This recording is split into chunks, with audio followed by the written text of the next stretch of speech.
Welcome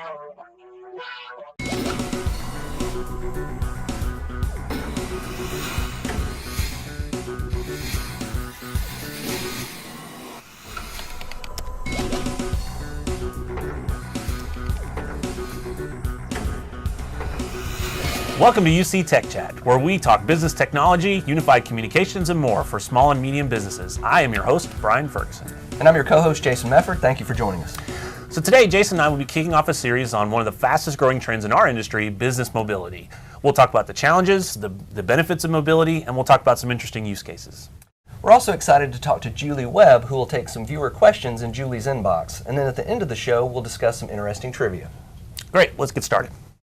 Mobility has exploded over the last few years. New emerging technologies like improved smartphones, UC communications built into phone systems have given businesses a lot more options when it comes to mobility.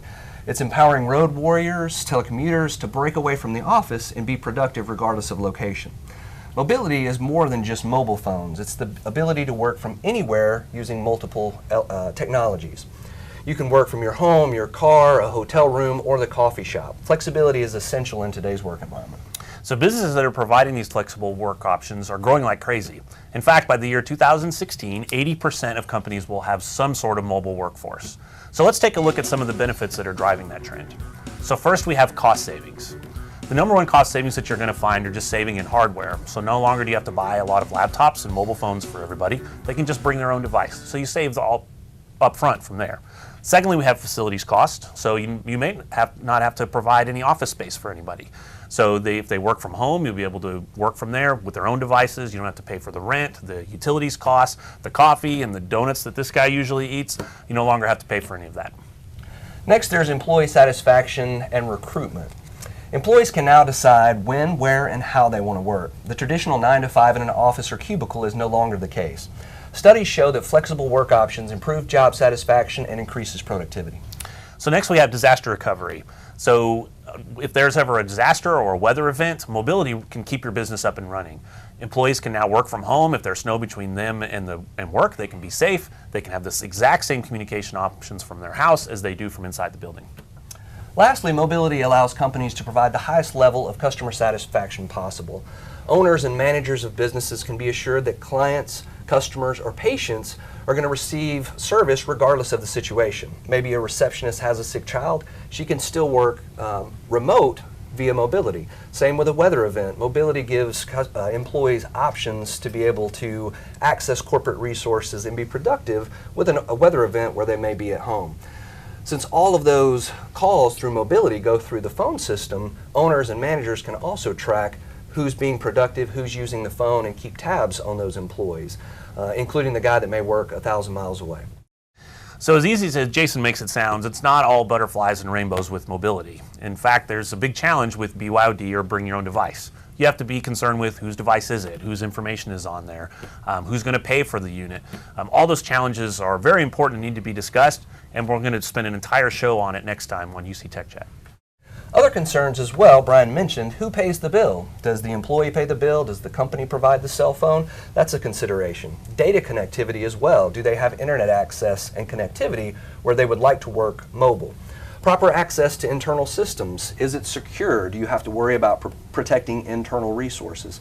Tune in, as Brian mentioned, to following episodes to get more information on those topics.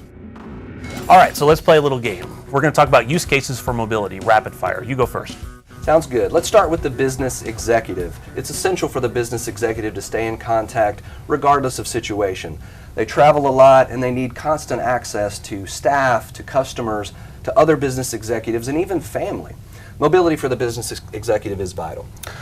All right, so how about the IT guys? So the IT guy has to be all over the building. He has to help multiple people in multiple parts of the building, and so having a mobile device gives them the ability to help everybody. They can make calls, help handle the people that they're with in front of them, and a lot of times you can have the ability to transfer calls from their desk phone to their mobile phone, so they can take a call, go to somebody's office, and by the time that person's done explaining to it, they're standing over their shoulder.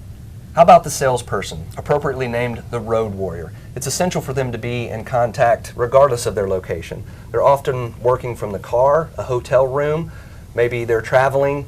They're always on the move and rarely in the office. It's critical for them to be able to be in contact.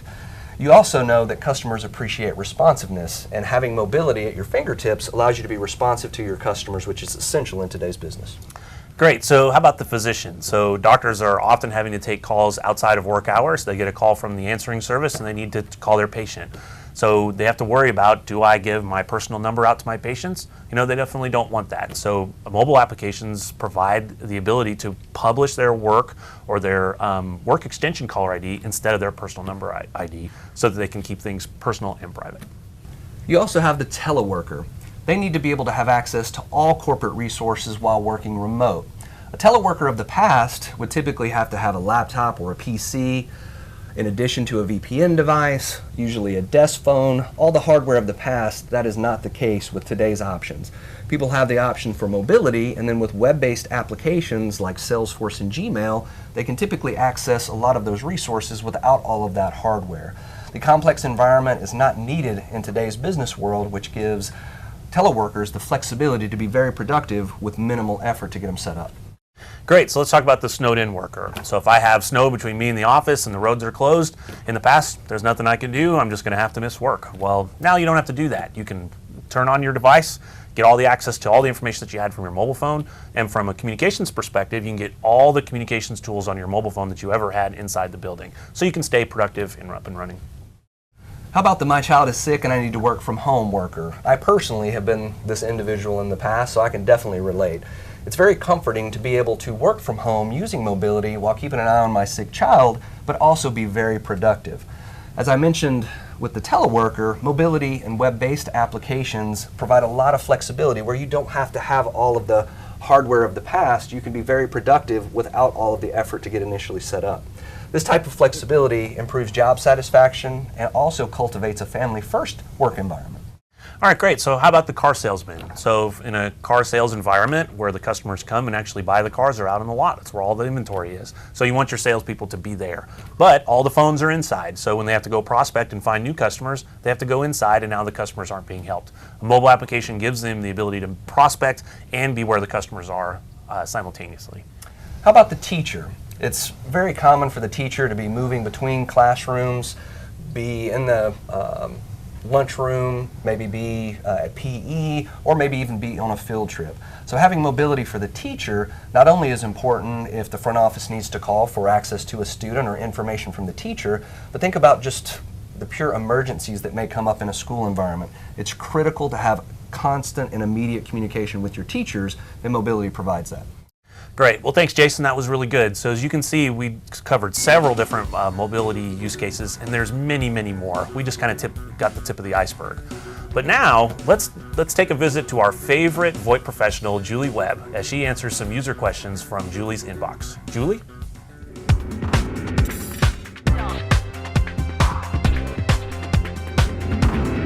Thank you, Brian and Jason, and welcome everyone to Julie's Inbox. Today's question comes from John C. He resides in Marion, Indiana, and he's asking today about, you guessed it, mobility.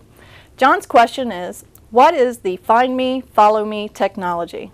Great question, John.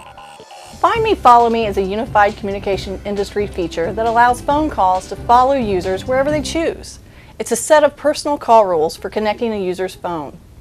This allows users to have incoming calls sent to their desk phone, mobile phone, home phone, or any other device. They can have those phones ring in a certain order, all at once, or not at all, and go straight to voicemail. Find Me, Follow Me reduces your chance of missing important calls by allowing you to take calls anywhere at any time. Thank you for the question, John. All right, Brian and Jason, mobility has come such a long way over the past several decades, so why don't you give us a little history lesson today about the history of modern mobility? Wow, so you're coming out of the gate with that one, Julie. Great question. Well, luckily we've had some time to think about this. So Jason, what do you think of when you think about the history of mobility? Well, when I think about the history of mobility, I think of 1934 and the two-way radio from Canadian-born engineer and mobile pioneer Al Gross. You may know it as the walkie-talkie, and it brought mobility communications to the battlefield and the workplace.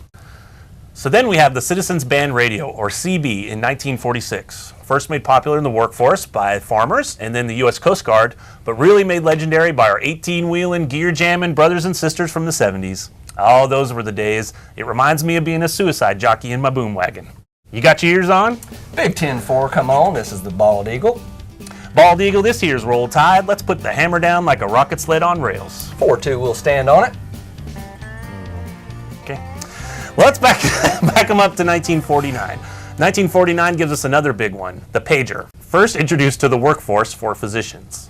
1956 brings us the MTA, the first mobile car phone. I can't believe it's been around that long, over half a century. That is just good style there. That is. And amazing, it would be almost 20 years later in 1973 when we'd get our first mobile cordless phone. And you know, in the 1980s, car phones were actually significantly more popular than mobile phones. Did you know that Martin Cooper, the engineer at Motorola that led the development team for the first mobile phone, the Dynatac, said that Captain Kirk's communicator on Star Trek inspired his invention? So that makes perfect sense. Then in 1999, we come into the BlackBerry. It started off as a pager, an interactive pager, and changed mobility in the workforce. And thumbs have never been the same since. About this time, we are seeing the dawn of the term unified communication. Yes, and next in 2007, we have the next big breakthrough by Steve Jobs, the Apple iPhone. This ushered in the next generation, or the new generation, of smartphones, which really changed the entire landscape, the industry, and the mobile workforce forever. Well, that does it until another device is invented to take mobility by storm. Any ideas what that may be, Brian? None that I can legally speak of, Jason. So let us know what your favorite mobility devices are for the workplace. Tweet us at #UCTechChat. So for Julie, Jason, and myself, thank you for joining us this week, and join us for our next episode of UC Tech Chat.